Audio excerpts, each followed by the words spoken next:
welcome to Breaking the Cycle of Poverty, featuring Jay Height, Executive Director of Shepherd Community Center in Indianapolis.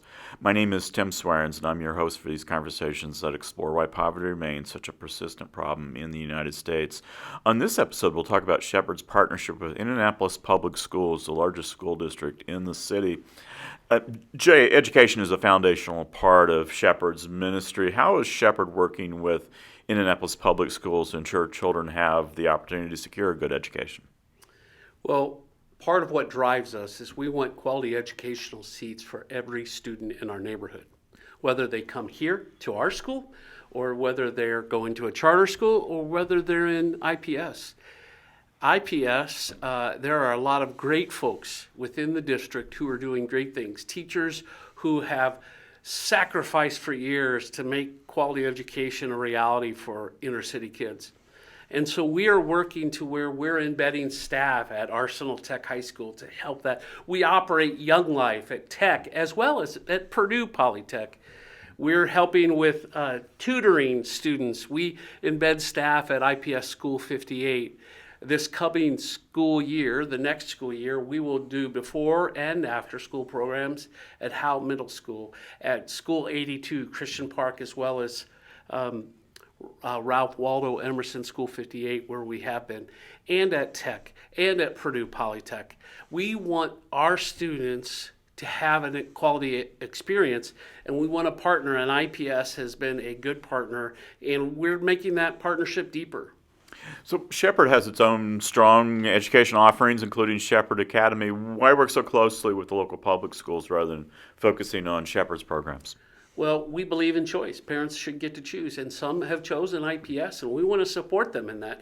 And we can have the same programs and have the same impact. That's why we do reading circles at School 58. That's why we help with recess. That's why when families are in crisis at School 58, we're there to help. And we know the principal, and he knows us, the principal at Tech, Mr. Schelt, doing a great job, Dr. Mickens at School 58, and the new principal that'll be at 82, Mr. Worth. These are folks that we want to create relationships with and be partners with because our neighbors win when we partner together. Shepherd is of course, a Christian ministry. How do you navigate working with a public school district to help kids and families while still staying true to Shepherd's mission? Well, we have to be respectful of the rules and the guidelines, and we do that. What I want to do if I'm in a school is make sure that kid can read, because outside the school day, he can read God's love letter, the Bible, for himself. But in the schoolhouse and in the time of the day, we're going to be there to help them with their math, to help them be able to learn the skills necessary. And the reality is every kid in Indianapolis, every kid in Indiana is going to be educated and mentored. The question's by who? And we want kids educated by those folks who love them like many of the folks at IPS do. They love and care for these kids, and we can partner with them to help them get a quality education and move forward in life. And in that relationship, as we help them, we hope that they come to know the hope that we have within us. So there's a lot of research talking about the importance of early childhood education, something that you understand Shepherd's very involved. Explain to our listeners how Shepherd is involved in early childhood. Well, we have a early childhood center, a daycare, early learning. They're from 4 weeks to 4 years old. We have about 70 students in that, and we are helping, and our purpose in that is not just to have a place for them to stay. Yes, it's a safe place, and we're taking very good care. Our staff there is some of the best. But we want them to start into kindergarten well. We know that when we talk about racial equity, one of the greatest things we can do for racial equity is to make sure that our students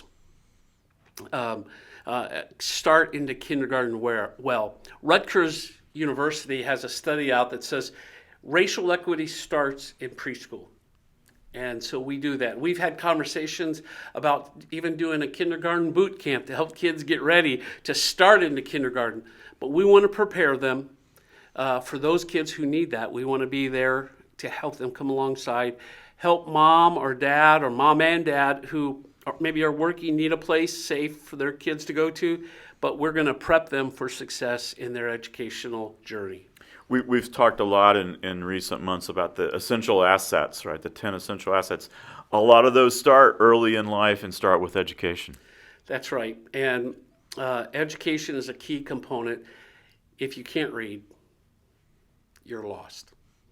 And there's lots of conversation in the State House about third grade being able to read, and I fully support the idea that if you can't read in third grade, we need to get you more help.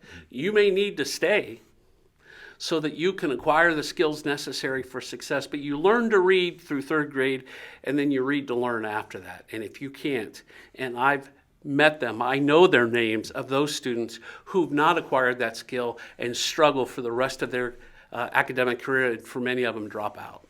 How can our listeners get involved in helping Shepherd, IPS, and others ensure that more kids have a strong education? Yeah, I strongly encourage folks to volunteer. If they have a IPS school that's near them, call the principal and figure out how you can volunteer. If you want to come here and volunteer at School 58 or at Arsenal Tech High School, we're doing a variety of programs there. We run Young Life at Arsenal Tech and at Purdue Polytech. Purdue Polytech on Wednesday afternoons, Arsenal Tech on Thursday afternoons. We're there and giving hope to these kids, or coming to East Washington to the Shepherd community site here and being able to volunteer in our after-school program to read with kids, help them work with their math, and something I can't do. After second grade, it's too advanced for me, but there are those folks who can come in and just spend time, because when you help tutor a child, that's also called mentoring. You're invested in that kid. Yes. Thank you, Jay. For 39 years, Shepherd Community has made a lasting difference in the lives of thousands and thousands of neighbors. The Shepherd team couldn't do that work without the support of donors, partners, and volunteers. To learn more about how you can help, please visit shepherdcommunity.org. Thank you for listening. Thank you.